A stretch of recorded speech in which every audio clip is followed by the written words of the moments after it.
in the early morning of 225 BC.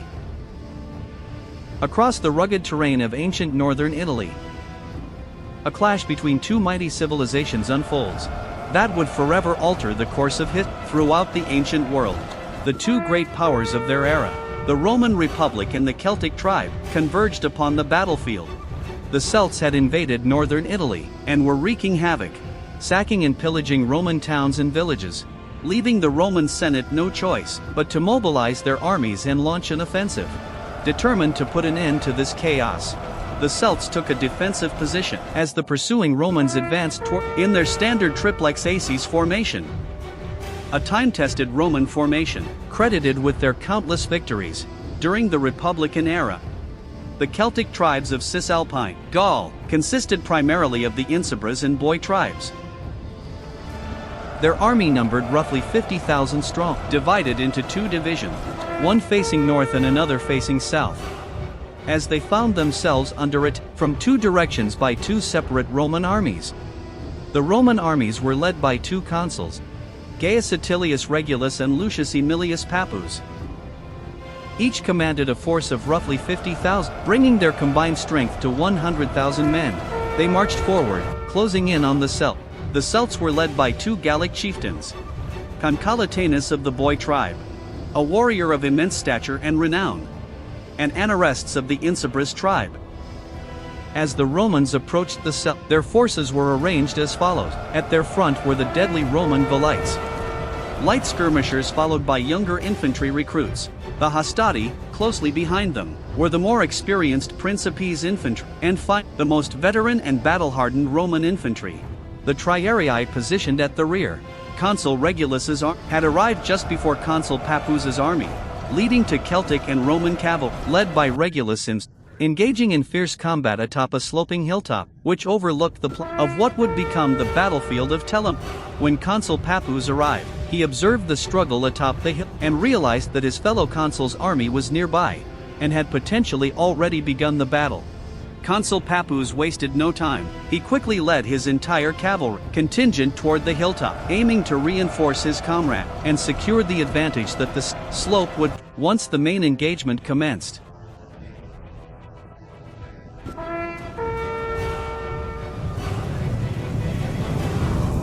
Jesus.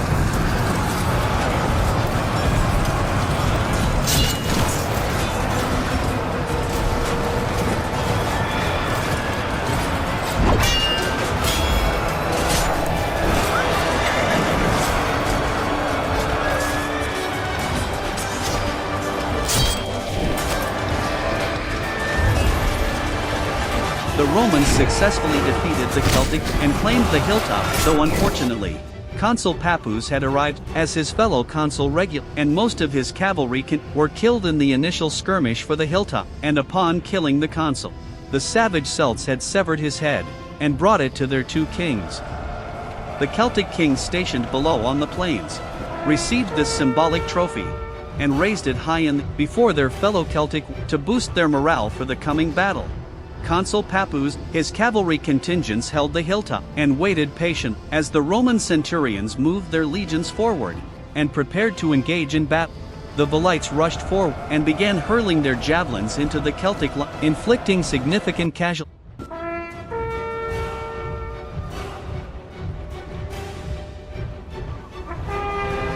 For victory.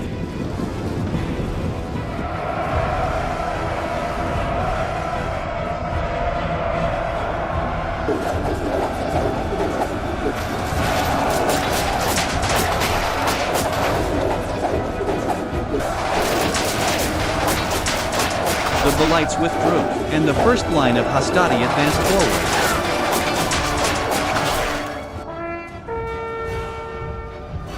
The moon.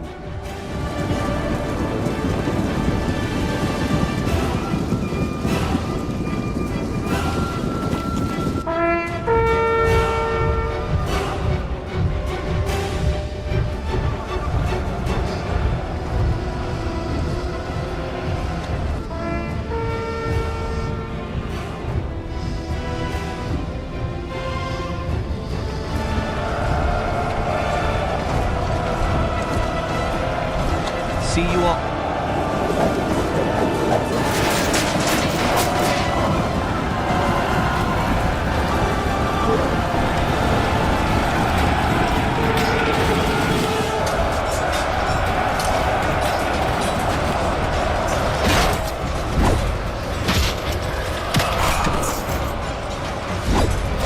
The battle raged on with savage intensity. The clash of steel and the cries of the wounded filling the air.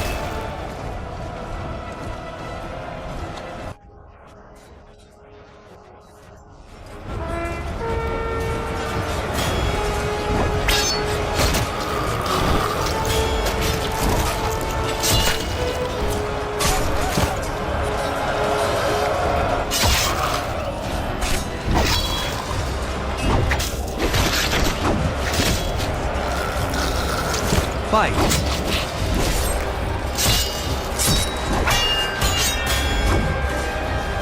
Fight! Fight! Fight!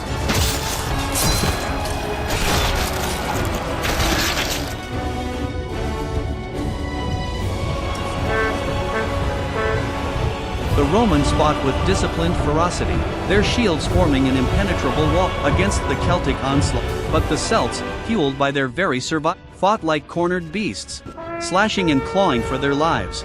The Hastati were ordered to fall, and the Principes advanced forward.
Watching from the hilltop, Roman Consul Papus knew this was the moment to strike. With a thunderous charge, his cavalry descended down upon the Celtic flank, catching them completely off guard and throwing their ranks into complete disorder.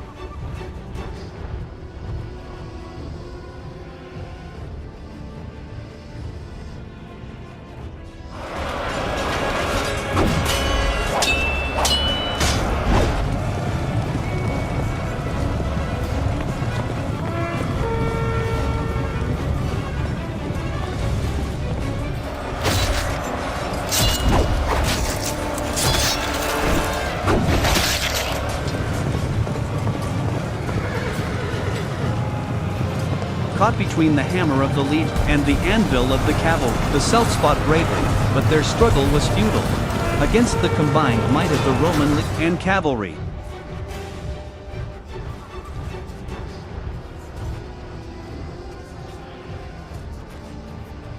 Anarestes, chief of the Insubrans, was killed in battle, while Concollatanus, chief of the Boii, was captured as a Roman prisoner.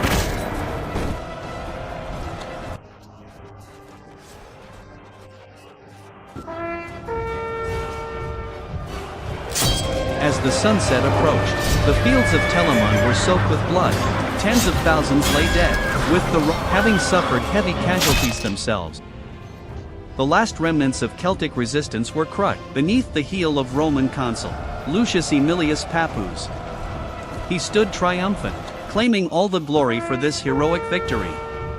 The Celtic tribes would never fully recover from this battle, as they were never again to pose any major threat for the remainder of their as a united people. The remnants of the Celtic tribe would gain a rare opportunity for vengeance, however, when the Second Punic War erupted between Rome and Carthage, a handful of years after the events of Telamon.